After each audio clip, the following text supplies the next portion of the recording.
Art in the Park is an amazing fundraiser for the Mental Illness Caregivers Association. With more details, we are proudly joined now by a volunteer at the Mental Illness Caregivers Association. Paul McIntyre joins us. Hello, Paul. Hello. I'm going to say you're the president as well, because you are the Okay. president. You downplayed it in the green room. You're a modest guy, but president and volunteer. Yes, Nice. more volunteer than president. Okay. Curtis Shaw is here as well, one of the amazing artists you'll find at Art in the Park. Nice to have you here, sir. How are you? I'm good. Great to be here. Good. Thanks. Great to have you here. Quickly, Paul, tell us a bit more about the Mental Illness Caregivers Association and what you do. Okay, we're a group of volunteers that have come together, and I guess in a few words, it really is all about caregivers supporting caregivers caring for persons living with mental illness. Mm-hmm. So we can do that in a number of ways. For example, we work with other organizations that are involved in advocacy around access to treatment. But we also get involved in projects that are focused on things like housing or employment, or actually what we're trying to do with Art in the Park is community engagement, bringing people together as a welcoming and inclusive community. Okay, important stuff. And this event has actually been around for quite some time in different variations, correct? That's right. I've been involved with it directly for about 10 years. I think it's been around longer than that. I think over the last 4 or 5 years, it's beginning to evolve. We're getting more vendors. We're actually offering more at the event in terms of entertainment and things like that. I think it's been quite successful, actually, in bringing the community together. And actually, rather than talk about mental illness, which is important, so that's one of the things you want to raise awareness around, it's also a day just to come together and enjoy the nice weather and enjoy the art. Of course. And before we look at Curtis's amazing art, let me just quickly tell us what takes place at Art in the Park. Okay, should I talk about the location? You can do anything you want, yeah. All right. Well, it's on the 10th of August at Strathcona Park in Sandy Hill, just off Range Road. And we have a number of activities that go on. First of all, of course, it's the vendors from around our region have come together to display their art.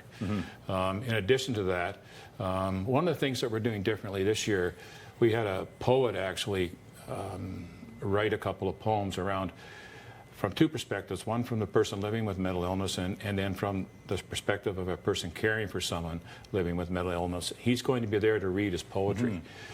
In the backdrop, we're actually going to have a gentleman there that's involved in dance. And this sort of worked neat a couple of years ago because there's a center in the park where people can come, and he actually had more than a dozen people doing dance. So it was a nice way to have some fun. Lots going on, of course, at the website, micaontario.com. Yep. Let's talk to Curtis here. Curtis, so why are you so involved in this event? Why is it important for you to be a part of it? It's a great event. Lots of artisans.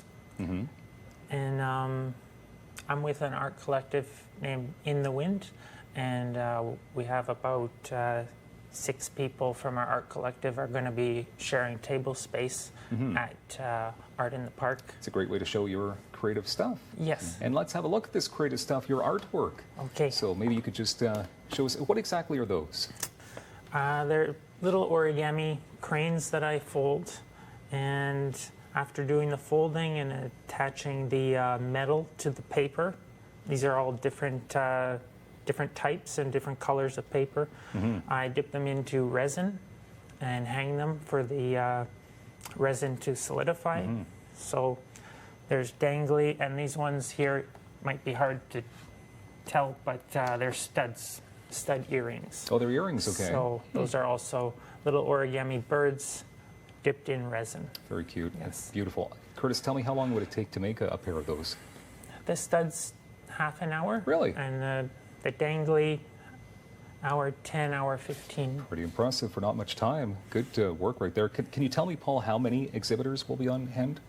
We range anywhere, and we continue to get registrations, but anywhere from 80 to 100 vendors. And they're, like Curtis, there's jewelry, but there's also art. And there's also different kinds of crafts that are presented. And we do get people from all over the region, so it's sort of interesting that we get to learn from each other and share our art. Curtis, what's the best part of the day for you when you're at an event like this?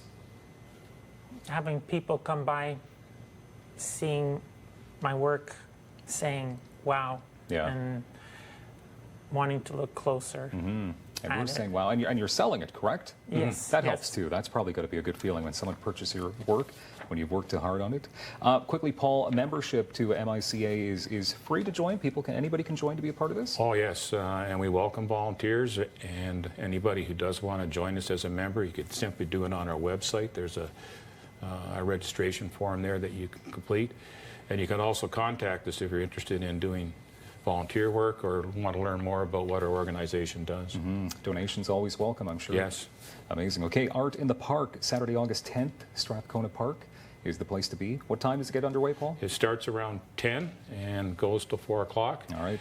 Paul, Curtis, thank you very much for being here today. Thank you. Good job. you. Amazing artwork right there. More coming up on Daytime.